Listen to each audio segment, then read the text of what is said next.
This is Harriet Grayson, your host and producer for Community Culture Showcase. Well, everyone out there, Happy New Year. And we're finally feeling the effects of winter. Not too much snow, although wait for this weekend, and lots of cold weather. But I want you to have a warm heart like I do, because I have a whole bunch of guests I'm going to bring you over the course of 2019 that is going to warm your hearts, give you some information, and get you motivated to go out and visit lots of wonderful sites and concerts and events that are happening all over this incredible community. And today we are very lucky to have an important and very interesting guest. I want to invite you to listen and have start thinking about what she's going to tell you. Cynthia Davidson, welcome to my program. Thank you, Harriet. Thank you very much for having me. So tell us, you have this amazing story here in front of us, as well as just in general. Tell us a little bit about yourself, and then of course tell us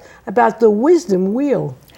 Well, it's a tool that I developed because I needed help getting to know people. And part of the reason why I had a lot of experiences trying to get to know people from different cultures is I moved to Saudi Arabia when I was 8 years old because my father's work took us there with the commercial aviation.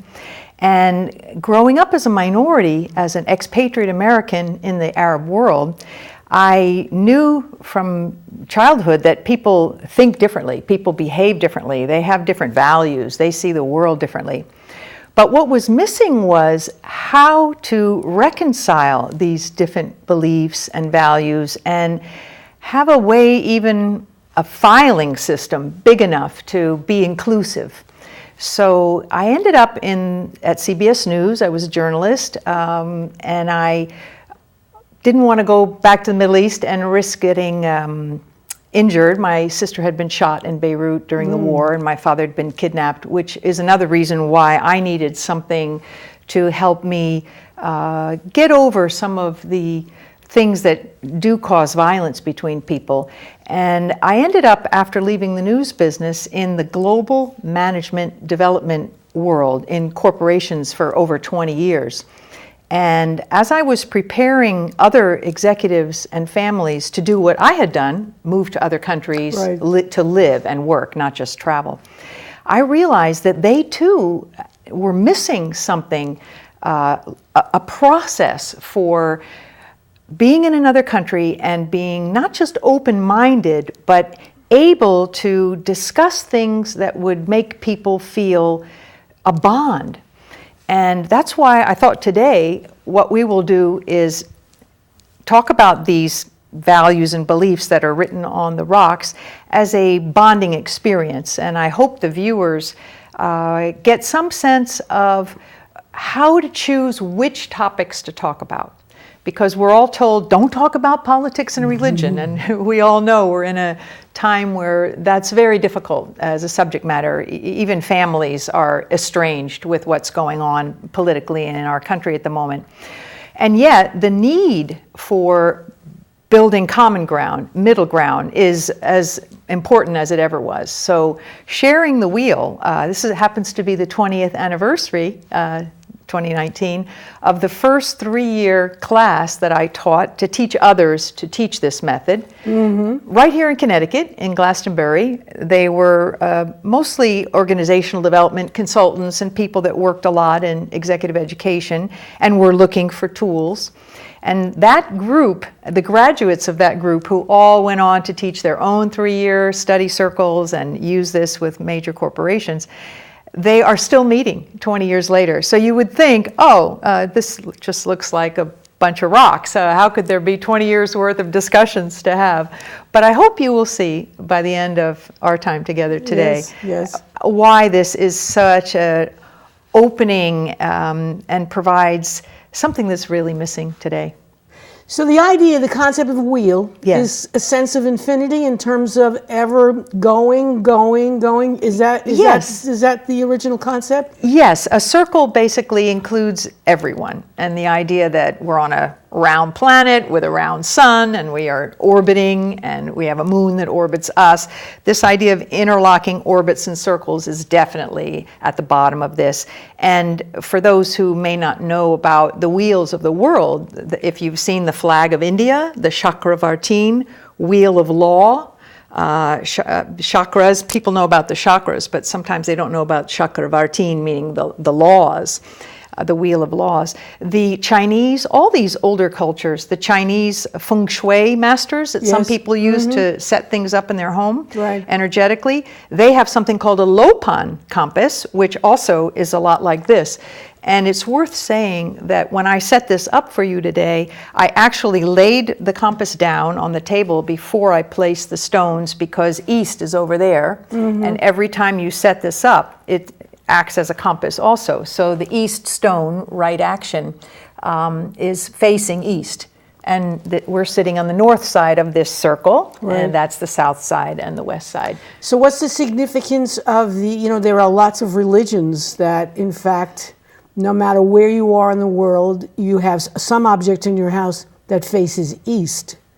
Is east significant in what you have here as well in terms of directions? Yes, it's important to mention the medicine wheels, which are from the land that we're here in with North and South America. A lot of the First Nations peoples that are still here, and I have good friends amongst them, who have these sorts of centralizing wheels as part of their culture, with a lot of variation. But the idea that the east of the medicine wheel faces the place of the rising sun and the new beginnings as each day with the rising sun, that the south is the noontime, because as well as a compass, it's a clock. The west is the time of the setting sun, and the north is the time of stars and moon and night, is embedded in a lot of these ancient cultures. And one of the reasons why I was attracted to medicine wheels and the wheels of other cultures is they've endured. Despite prejudice, persecution, what have you, the things that have endured because they work. And so things that we need to take hold of, foundational beliefs, the building blocks of our societies and our concepts of self and community, that's where a lot of work lies today for people, because we can Google anything we want on our phones, but people are truly suffering alienation and loneliness, and we have drug addictions, we have a lot of sad things going on in our cultures. And I think one of the things we're missing is a process like this that puts us together, helps us with deeper sharing so that we feel some kind of intimate connection and community. And we did a lot of cross-cultural research in my global management development days, and we discovered that the one topic that people must talk about if they want to have a relationship is values and beliefs. And yet I would give executives that make 6 or 7 figures a year a sheet of paper and ask them to write their values down. They couldn't do it. And this is a real challenge for all of us. We react from a sense of what we think is right, but when it really comes down to it, if you ask somebody to write down what they're for, it's a lot more difficult than having them tell you what they're against. So we're more reactive than we are proactive. Yes, yes. Now this idea, it belongs to you? Yes, I created this and copyrighted this more than 20 years ago. Okay, so this actually, so no one can use what you've done without your permission in one form or another. Right. I often say to people, I even take them to the beach with me to gather the stones to make their own sets. And we have sets. I have large sets that are engraved, that are 40 pounds for one stone, the big permanent outdoor ones. But this would be a personal set. I have them even smaller. And then people often will, after they make this set, they will have them on their desk at work, and they have interesting conversations start just by having these rocks sitting by their telephone. But so I give people permission when they work with me or with the people I've trained to teach this to make their own sets, but they can't sell them because it's copyrighted. I don't mind them making them for their own personal use. Right. And I often contract with people who have beautiful handwriting, because this is not lettered by me, to make sets for me that we sell. And that's available on the website. Anyone who wants to purchase a personal size set or even the larger size set can contact me for that. And this includes all of the concepts that you believe are important in human development. So you have the actual use of the words are your words that you think help us to become more able to maybe fulfill our potential as human beings. I like that. Fulfill our potential. There literally is one that says pure potential. And the idea that people, when they would first meet, whether it's to do business or just be friends, if they would really talk about what potential means, what prevents people. I'll give you an example from my corporate days. People talk about the glass ceiling. Right. That is a line about potential, is it not? Yes. I used to laughingly tell my kids, yeah, the glass ceiling, the people above it will pay the people below it as little as they can get away with for as long as they can get away with it. Right. But there is that sense of potential. Are you going to become like something or not? And just to have a discussion about that stone, pure potential, lies near the higher purpose stone. I know it would be hard for viewers to actually see these, but they can see them very easily on the website. Okay. But this idea of what is our purpose? Right. And people often, when they're creating a relationship, they don't really explicitly talk about what's the purpose. I mean, we know our purpose today is to talk about the wheel. Right. But it's nice that there's even larger purpose and that we get a chance to explore that. So you're saying, in terms of just by following the shape and the size of the stones, that the smaller ones are less important than the larger ones? Oh, that's a great question. They're all important all the time. Some people have said that love, the master law, you wouldn't need all of these if you could be mastered by love. I think that what's important to any one of us at any particular time is probably the one we should focus on. And there are, in the study circles, people study one of these per month. Okay. And when they study it, they literally look at it from its intellectual aspects, its emotional aspects, its physical, intuitive aspects, and its spiritual aspects. So this becomes a framework you could examine anything on. You could take a book. You remember Goleman's book, Emotional Intelligence? Came out a few years ago? Yeah, I can't tell you that I read it. So well, we use that a lot in corporate. Oh, okay. And the idea that people having emotional intelligence was an advantage, definitely, in business, in the world of transactional behaviors.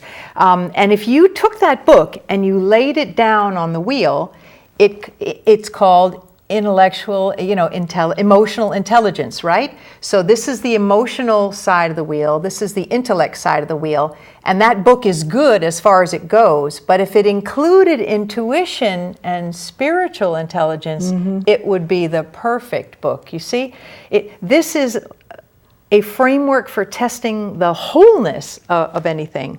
And it helps you explore things. Why don't you take one of the cards here? Okay. I developed a set of dialogue cards that people read out loud when they sit together to help them start off on this journey. So this one says balance. That's the center stone. Without it, you're not going very far. Shall I read what you just said? Absolutely. Okay, so balance. When you look around the room, how will you look for the law of balance?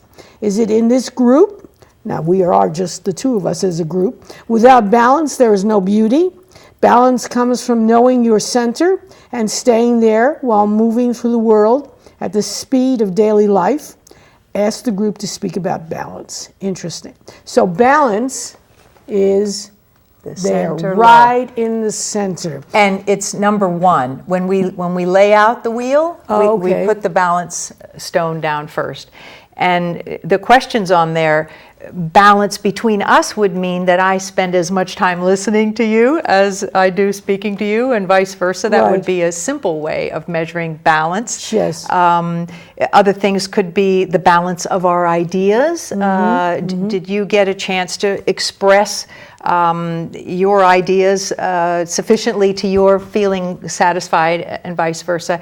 And balance is so important. Balance to me means equality. It means justice. It means that people are peers, and that we're not kept from reaching our potential because of a lack of balance. A balanced budget for a home or a nation, the balance between power sharing, and these are very big concepts. So you can see, if you were going to study this principle or law, as another way to call these values, it would be pretty hard to be against balance. Okay. This is why when I say people need help to talk about values and beliefs, there are universal natural truths and laws, and we know that ecosystems don't last long without balance. Just one organic example. So if we were to study balance for a month, we would start on a full moon. Okay. Because we use a lunar calendar, because these are natural laws, and getting back into a natural rhythm. Okay. I don't even buy a calendar that doesn't have the moon phases on it, because that helps me stay in balance. And that's a fascinating thing, to just go to the store and see how many day planners have or don't have the moon phases. So we would study for the first week the intellectual aspects of balance. Where did this idea come from? Equality, all men are created equal, as our country's based on that concept. But we know there wasn't balance between women couldn't even vote until 1920 in our country. What about slavery? What about slavery? What about balance? So we need to do our balance inventory of ourselves. And then the second week we would talk about emotional balance. What does it feel like in your heart to feel centered, that your heart is included? I remember with a lot of executives, they would confide in me that they felt a little bit of a war between their heart and their head. And that means there was not balance between their heart and their head. When I would ask them to write their values out, they would write family values. And I would say, you're spending 7 days a week here from 7 to 7. So much for family values. This is how you get ahead, right? In corporate, well, that's in direct conflict, that value, with your family life.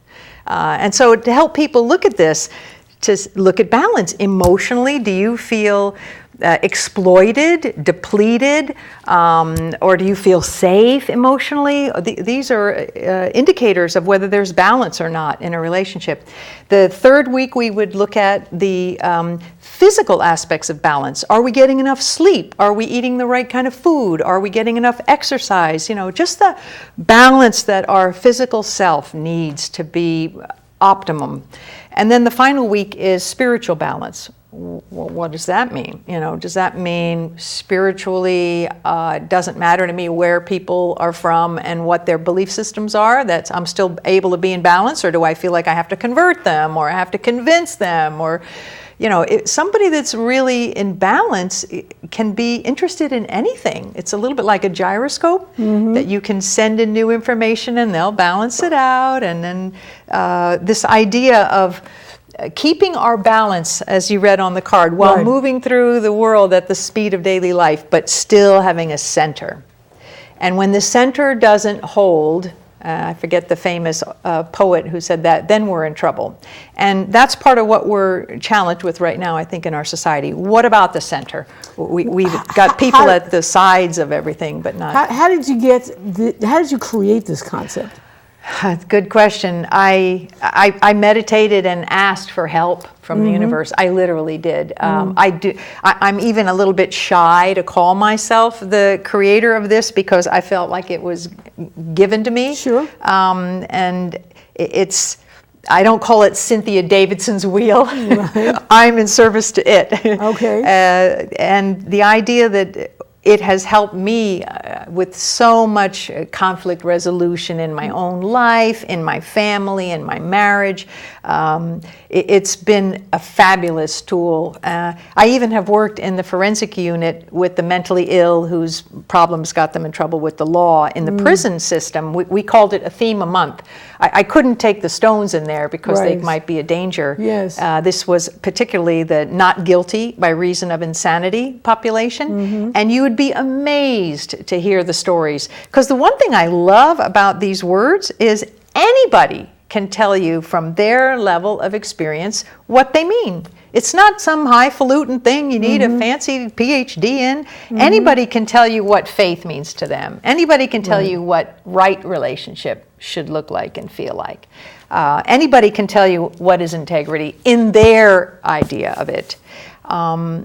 So, I'm thinking, did you have some kind of dream-like experience that that allowed you to create something like this? Because I can understand a wheel because there's some universality, and again, it's timeless. yes.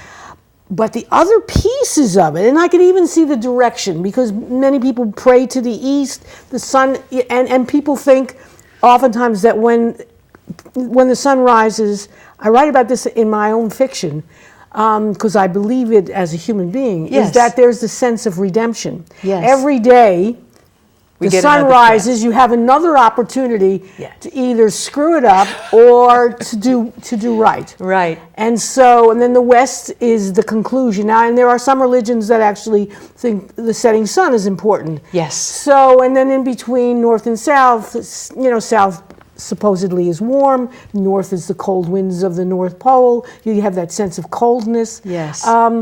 So how did you visualize this to get it going? Well, in my search to become a wiser person, I didn't want to fall into the victimizer concept of seeing the world. I really wanted to transcend that. And as I said earlier, having had my sister shot in Beirut, my father kidnapped, I'd seen where violence leads, and I didn't want to go that way. So I wanted to find people who had transcended those categories. And I went to the library in Fairfield, Connecticut, and the book, I don't know if you've had this happen to you before, but the right book fell in my hand. And it was by a British woman named Evelyn Eaton, The Shaman and the Medicine Wheel. And that's the first time I really saw medicine wheels laid out. And there are variations on them. Some of them are only 5 stones, and some of them are 28 stones. The one I eventually developed has the 36 stones. But when I read her book, she'd already passed away 12 years before I read her book. She was a very wise woman who was also an author of fiction and things before she became a bit of a medicine woman herself. With the tribes out west. The Paiute people gave her the name Mahaduni, which means way shower. And I do feel like she's a bit of a spiritual ancestor to me because she resolved a lot. She had been in Europe during World War II. She had seen a lot of the stuff I'd seen, and she had to get over that. But when I laid out the wheel of stones, seeing the drawing in the book of hers, the people in my neighborhood in Fairfield, Connecticut sort of looked at me like I was a witch or something. Not that I have anything against witches, but it was having the opposite effect. And it made me sad. And so I said, I want a circle of stones that bring people together, not force people apart. And that's when, meditating on this, I got the idea, if we had words on the rocks, maybe that would be more inviting. So in a series of days, I started to receive which words, and the words on each of those cards, by the way, I was commuting to New York City and from Fairfield on the train every day. And I would open my journal, because I've been a journaler religiously since I was 21. And I would wait to see if the words were going to come. I call this divine dictation. Yes. And some days, whoa, I could barely keep up with what was coming through me. And I knew it wasn't my ego self writing it. It was something else, like where this came from.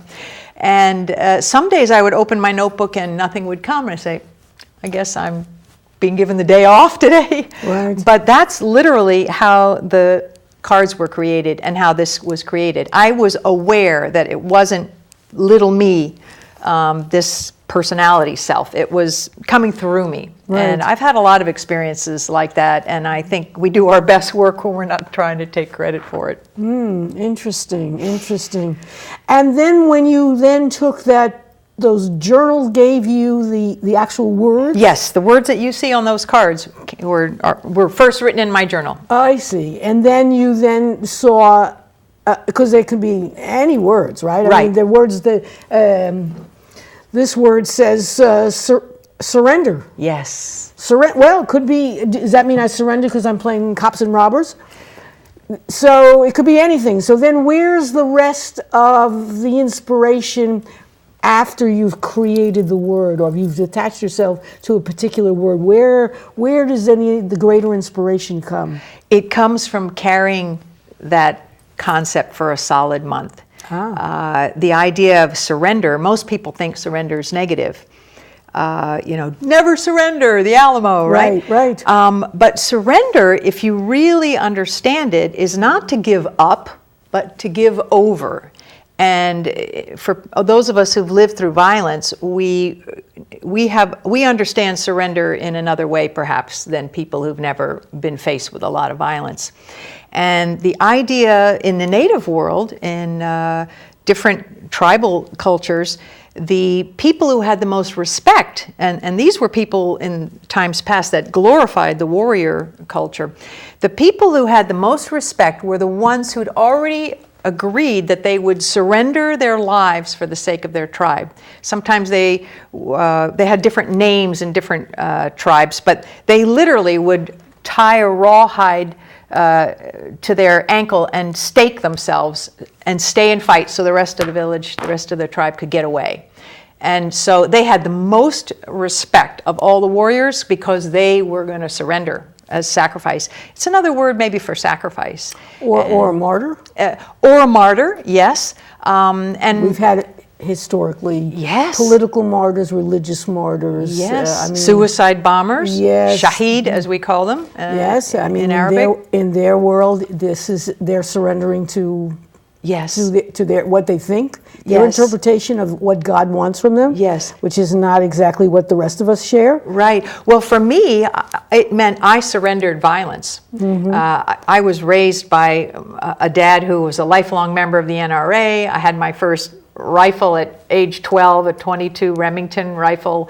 I'm a good shot. I can reload ammunition, but I have put down weapons for the rest of my life after what I've been through, because it's too easy to pick up a gun. Even a 2-year-old can pull a trigger, unfortunately. I always ask people, what else have you got? Show me something else. Bang, bang. Yeah, I've seen enough bang, bang. I'm ready for an alternative. And that's also where my need for that alternative is part of what brought this to me, I think, because a lot of people who've been through violence, they don't want to become a violent person themselves in response to the violence. An eye for an eye makes the whole world blind, right? As Gandhi said. So what else can we do? An eye for an eye is really not an eye for an eye, but was financial compensation. Okay, that's true too. Yes, it was not meant that I should literally, if you take out my eye, I want compensation because I lost my eye. Wrong. See, there's something that's been completely out of text. That's a good example. Now that's the kind of thing we would talk about, and we would also talk about our personal experience with things like that. And now you're talking about balance again. How do we get back to a right relationship and rebalance things when something terrible has happened? Growing up in Saudi Arabia, I knew that there was a blood money number. If you accidentally killed somebody with your car, let's say, in an accident, the family could ask for your life in return or compensation, which is usually what was done. Right. And I don't know what the number is today, but there's an agreed upon number in the society, which is very different from what we have here. Mm-hmm. We don't do it that way, but that's another way that people process and deal with the cause and effect in their culture. So when people sit around these circles together, we call them study circles, where they've agreed to get together for 3 years, either once a month or twice a month, to talk about their experiences carrying each of these concepts for the lunar cycle. And the things people share with you about what they learned carrying the forgiveness law, for example. What does forgiveness really mean? And their experiences, maybe even with the difficulty of forgiving themselves. Maybe they find it easier to forgive others. All of these concepts are really deep and really come alive when you share them with other people. This requires a big commitment, though. 3 years, once a month, right? Yeah. Yeah, and I would imagine to give it the right feel, you sit around a round table. Yes. We often sit on the floor, just in a circle. Yes, in a circle, right. So, who actually does this? I mean, who gives this great commitment that they will do this? Well, the group in Glastonbury that are still doing it 20 years later. I didn't know they could still be learning things from the wheel 20 years later, but they are. And it's because of the bonds that are created between people, sharing at a much deeper level what's going on for them. I remember in the first 3-year class where I wanted to teach the teachers how to teach this, we all came back after our first holidays of Christmas, Hanukkah, everything, and people were saying, wow, I didn't get so triggered this year. Something is different. And we just started to look at our lives. And we often laugh and say, well, the next 3 years are going to go by anyway, so you might as well consecrate them to something and be on a little bit of a journey about it. And people in those groups went through divorces, deaths of parents, all the life passages, marriages, losing a job, looking for a job. And they really felt the support of the community of fellow journeyers on this wheel because of the sharing that had happened. And it wasn't the kind of off-the-cuff talk. Most people, you can study the wheel on your own at our website, www.thewisdomwheel.com. You can sign up to receive a daily email about this. You don't have to be in a group to start studying it, but it is much enhanced being in a group because you really start to appreciate the walking wisdom around you. It unlocks the potential again that people have to do the deep sharing because it's a process that encourages that. And then if people are interested in having a circle, also at our website, we have booklets for each one of these laws. They're roughly 30 to 40 pages where the journal entries that I made are all synthesized, if you will, into the booklets. The journal entries are given out daily in the emails if they want to receive them that way. And that first journey that I took, it takes about 1,062 days to do one of these per month. And I really held my feet to the fire with my husband, Malcolm's help, and a website to produce a page a day about each one of these laws as we were going through whatever we were going through as a family and as a country and as the world, all the things we go through. And that's just one example how someone at home could also decide to study the law of renewal and for the next 28 days of the lunar cycle to write about whatever comes up for them about renewal. And the fun of having discussions with people saying, well, what does renewal mean to you? Gosh, I never thought about it. Some people say, I don't know, the Bette Midler song about the rose in winter. It's fun to see what people come up with. I must say, I've had so many good laughs as well as good cries with people studying. So you would take one idea, say renewal, and you would individually think about it every day for 28 days, and then you meet on the 29th day or something like that, with a group of people, and we all would then share from our journals. Oh, you write in a journal? Yeah, I mean, most of the people who I did it with kept a journal anyway. I see. They could just speak off the cuff too. Right. But the idea that you're studying it, the journal that someone keeps while they study this actually becomes the study guide for when they teach it. I made a commitment to teach the teachers to teach this. Right. And we're coming out shortly, people can see that on the website, with a book called The Wisdom Wheel Way that an individual can use, or group leaders can use, or anybody that has a circle, or anybody that wants to go a little deeper than a book club. They can get the book, The Wisdom Wheel Way, and then there are 3 workbooks that have 12 of these concepts at a time, so they could take 12 days, 12 weeks, 12 months to cover each of them fully, to really understand them. One thing I noticed with the people I taught to do this, this is the first law, the second law, the third law. There is an order of the 36. And I would sort of test them. I would ask them to lay out their personal sets around the large set that we have at the study group. And if they couldn't lay it out by heart, I knew they weren't studying it enough, because we encourage people to lay it out and to practice literally sitting on the different sides of the wheel to help them remember to take a different perspective, to take a 360-degree look at themselves and their issues, instead of just hanging out on one quadrant with one viewpoint. It really forces you to see things from a different angle, different side. And so you would, in your own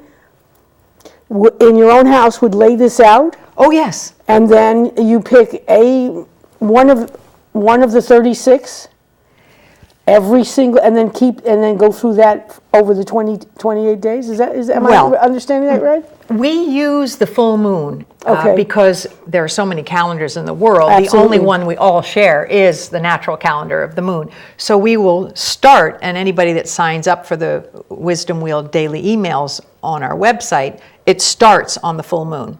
So the lunar cycle directs when we move from the intellectual aspects to the emotional aspects to the physical, intuitive aspects and the spiritual aspects. So there is a rhythm and a routine of studying them. That doesn't mean you couldn't have this on your coffee table at home and just let anybody that comes in anytime ask you about anything. I remember one of the children of the group, the first group we had, we were laying it down and he was still in the living room, and his mom asked him, "So Andrew, what's integrity mean?" It means not cheating. You know, it's wonderful to hear what the kids have to say. We've done a lot of work with kids, Girl Scouts. We usually do age-appropriate things with them, and we often have them we give them 4 clean stones, so that after we've laid this out together and discussed it, they write the 4 words that mean the most to them, and then they take them off with them. Oh, okay. The wheel is so flexible. You can use it in so many different ways with so many different groups. And people from General Electric, from Habitat for Humanity, the churches, we've used it with hundreds and hundreds of groups. And what kind of feedback do people tell you? People usually talk about how deepening it was, because we're all going at 70 miles an hour and answering our texts on our phones and all this technology. And dang, it's nice to just take a deep breath and sit down and be still and really allow something in. And also to speak from a deeper place. A lot of us communicate from head to head, and we can't even remember what the other person said. And when you really sit with a group and you meet with them every month, once or twice, and you talk about the law of power.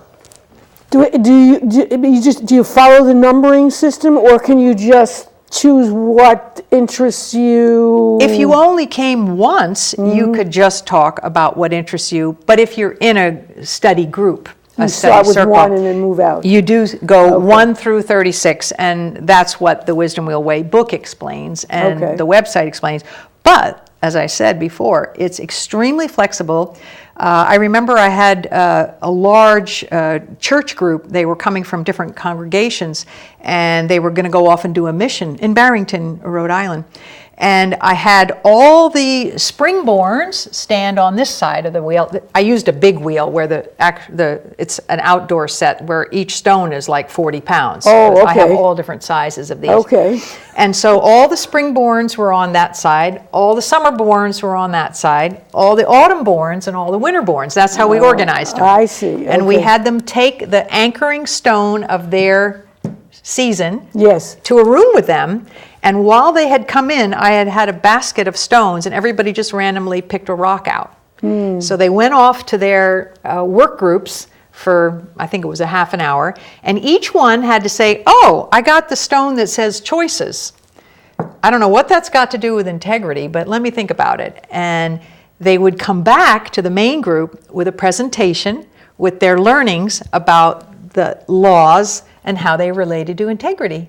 And it bonded the group because, I mean, these kids were coming in from all over the place, and we needed something that would quickly get them communicating and communicating about things that matter, not just what game they saw or what Kim Kardashian is wearing. You know, kids are in need of something that's serious but fun at the same time and doesn't talk down to them.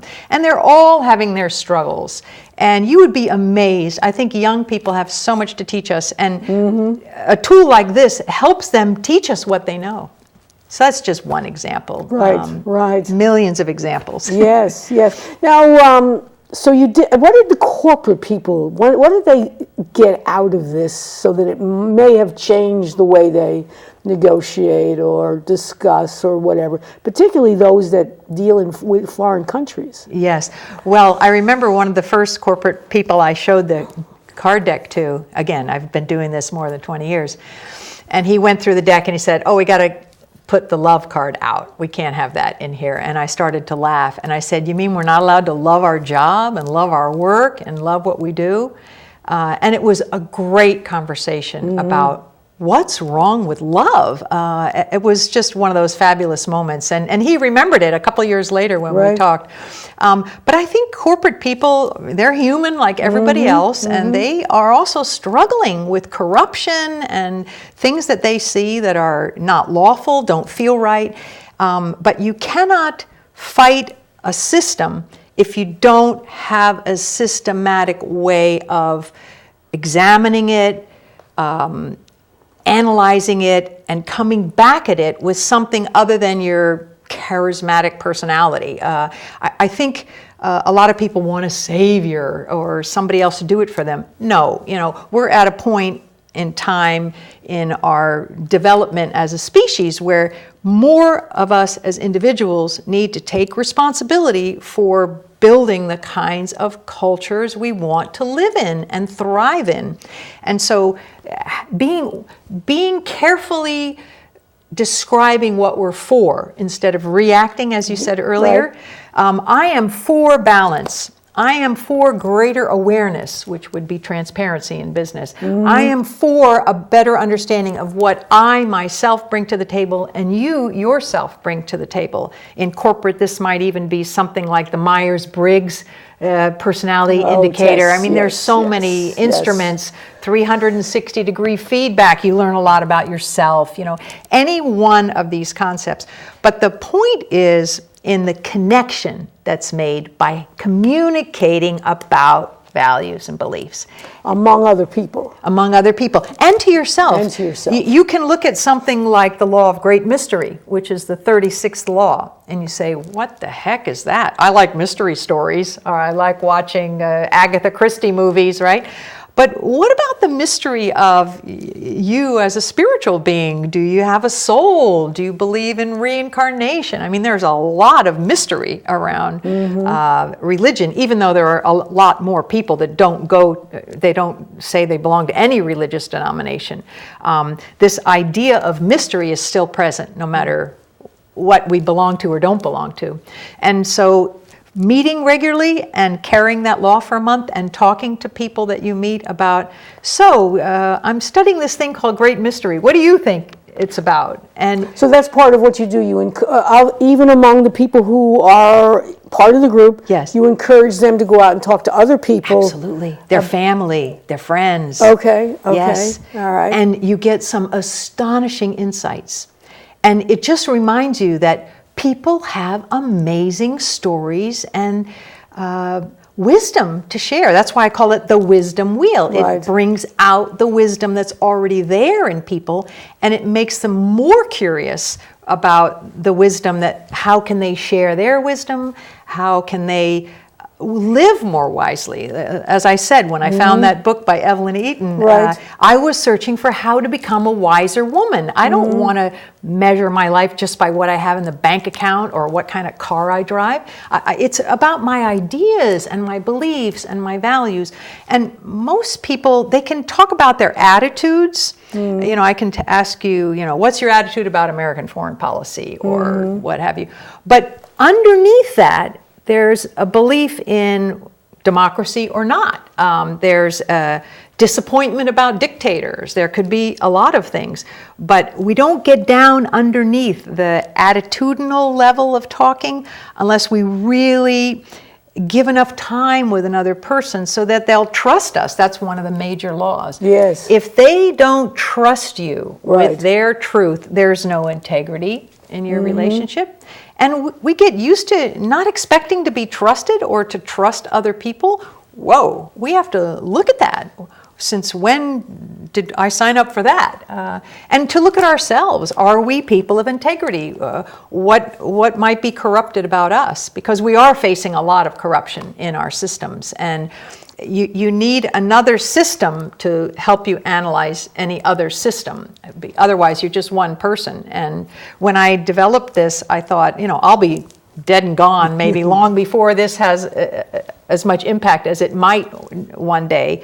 But I know from studying history that every increase in law, rule of law, how we went to habeas corpus, how we had a parliament, how we demanded that the right of kings be balanced by the right of citizens, everything that remained as those incremental progresses was about law.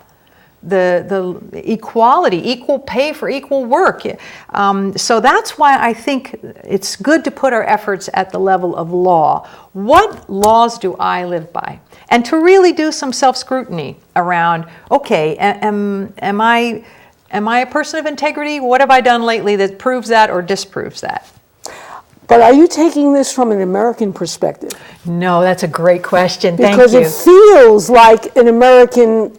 It feels like an American's take on the world versus someplace like Syria. Right. All right. You came from the Middle East. So, yes. So there, do they have the same belief system? Do the people who are on the ground, do they want law too? Definitely there is a thirst. And this is the great thing about talking about this with other people. Yes, it sounds more American today because I'm in America and I'm talking about it here to another American. But if we were sitting in a room with Palestinians, Syrians, Lebanese, Israelis, the more diverse the group you have, the more fabulous the discussion, because you really start to understand that you have edges of concept and comprehension. And to be challenged a little bit, let's take something like commitment, one of the laws. I remember when I was going through a job interview in Saudi Arabia, and the Saudi interviewing me said, "What's your definition of loyalty?" And I knew I was going to get the job or not based on my answer. And that's a commitment question, right? And I said, I think it's love of country, love of family. That's what loyalty is. And I got the job. and that's small talk. People call that the small talk part, but that's when you win or lose in relationships. And you really have to be ready for those conversations. And if you haven't really thought about what does commitment mean, why are we a commitment-phobic society in America? Why do we have so many lawyers? We have more lawyers per capita than any other country in the world. What's with that? And is it making things better or not? And to really have discussions like this, the idea that there is natural law, universal law, most people never even heard of that. or they hear it in religious circles. Yes. So it's I think a word that's been, if I can say, corrupted. Yes, I agree. In terms of what it has come to mean. Yes. And so it has among other groups who might be more interested in natural law being key to the environment. Yes. Right. The whole thing of the cycles of life. Right. They picked it up as being something very different, Yes. almost opposite. Yes. Of what we actually, in fact, I would say that in terms of in this country, some of the more right-wing things that have happened, Yes. is the twisting and the repositioning of some of our language. Yes. So all of a sudden, the people who don't want to give women the opportunity to have birth control, Yes. that's religious freedom. It's the opposite of religious freedom. But the right wing, at least in this country, Yes. has been very effective about taking language, Yes. twisting it around, Yes. and make it their own. Yes. So instead of choice in terms of reproductive rights, Which is one of the laws, choices. yes, it's become something completely different. Nobody is going out and protesting, asking that everybody should have an abortion. Right. If you don't want one, don't have one. Exactly. But choice has been changed into this whole idea of religious freedom. Right. And that's a twisting and actually a perversion Right. of language. So how, if anything, does something like this make it possible for people to even see this, what's going on? Because these are people, can you sit down with people who have extremely opposite views Yes.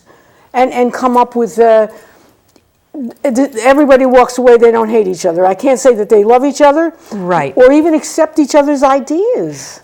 Well, I think you really hit on it, Harriet. The idea that people don't get together and really exchange means that we have the talking heads and the pundits saying that we're talking about things away from each other, when in reality, if we would get all these intermediaries out of the middle and actually sit down with people who have different ideas, we might be surprised. I used to go to a cafe in Bristol, Rhode Island, every Wednesday afternoon from 3 to 5 o'clock when I first moved to Rhode Island, and I would sit down on the floor with a big set of these stones, and I would just wait for people to come in the door. And I did this for 3 years, and I met the most amazing people. And this, sadly, was during the time of 9/11. And one of our friends there, Amar, who used to come regularly, he owned several India restaurants in Rhode Island, and he was a Sikh. And he had cut his hair and no longer wore his turban. But we were sitting there after 9/11, because many people became regulars coming to this cafe. And we talked about the idea of our belief systems. And do we believe that after something as horrific as 9/11, that the people who perished that day, are they all together somewhere? Do we believe that there is a ghettoized afterlife? It became a very interesting discussion about what do we do after a tragedy? Do we make it worse by continuing to carry that wave of violence, or do we sit down and stop ourselves and say no more?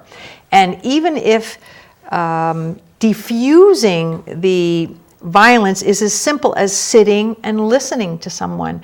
I think for Amar that day, and for those of us there, it was wonderful for him to feel relief to be listened to, because he was afraid, because people who looked like him and were the color of him, they were having their shops broken into and being beaten and killed. People mistaken Sikh people for Muslims. There's a lot of ignorance in the world. Right. And the idea that ignorance is the enemy. People aren't the enemy. Ignorance is the enemy. The ignorance that we haven't found a better way to relate to each other. That's the problem. Shooting people with drones and whatever is not going to solve the problem. It's just going to make the kid that survived in that family want revenge, and then we go on again for another cycle. Cycles is one of the laws. So the idea that how do we deal with the ignorance? And this is a great tool for uncovering our own ignorance, as well as realizing what ignorance might look like to other people. If people don't know what a right relationship is in another person's culture, it might mean, I remember my father, he was training Saudis how to fly Boeing jets 40 years before 9/11. And I remember a man came into his office after the training school, and he said to him, "You know, Muhammad is a good guy from a good family. You have to pass him in the exam." And my father said to him, "I'm sorry, but do you want Muhammad driving the airplane with your family in the back when he only knows 60% of what he needs to know to keep the airplane in the air?" This was a great example of right relationship where in that culture that did not create the jet airplane, but now has the jet airplane, what values and beliefs have to pass the culture gap so that that plane can safely operate. I must say Saudi Arabian Airlines has one of the finest safety records in the world, funny enough, all these years later. But it was one of those telling moments cross-culturally where fairness and balance and what you put your faith in had to be discussed. And if you are not ready to have those kinds of discussions, maybe what you're trying to accomplish is going to be rejected. Things like peace. How do we get there without some stepping stones? I mean, this is a great example of stepping stones to peace. Literally. Literally. Literally stones to peace. Yes. Well, I tell you, this has been a fascinating conversation. Thank you, Harriet. It's just the beginning. And of course, we can go to your website. And what you need to do is to find 6, 7, 8 people. Is there an ideal number? Less than 12, because Less than 12. after 10, people start to be a little quieter. They don't speak up as much. All right, so we're looking for a group of a dozen. Yes. A like-minded, well, no, not like-minded. Yeah, but people who are people who are willing to sit down and devote at least 2 hours sitting together talking. Talking and maybe an hour a day thinking about this kind of process. Or journaling. Or journaling. Or texting their friends. To be able to sit down and, maybe we can change the world, because it's increasingly becoming more violent.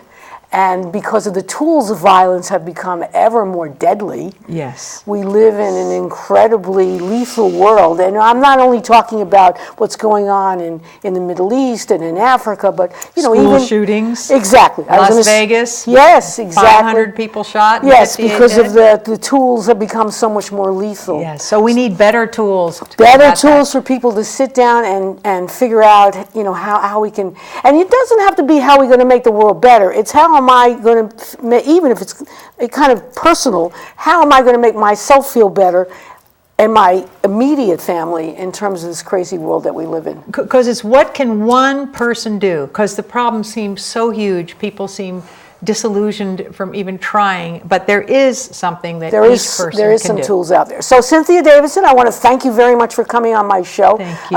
The website is available for people to take a look and see if these things make sense. Go ahead, and it's New Year's. Make your resolutions. Go and find 12 people who share your passion for, can we change the world? Yes, and I also sit one-on-one with people to do readings with this to help explain it to them personally, because there are some personal meanings. That's wonderful.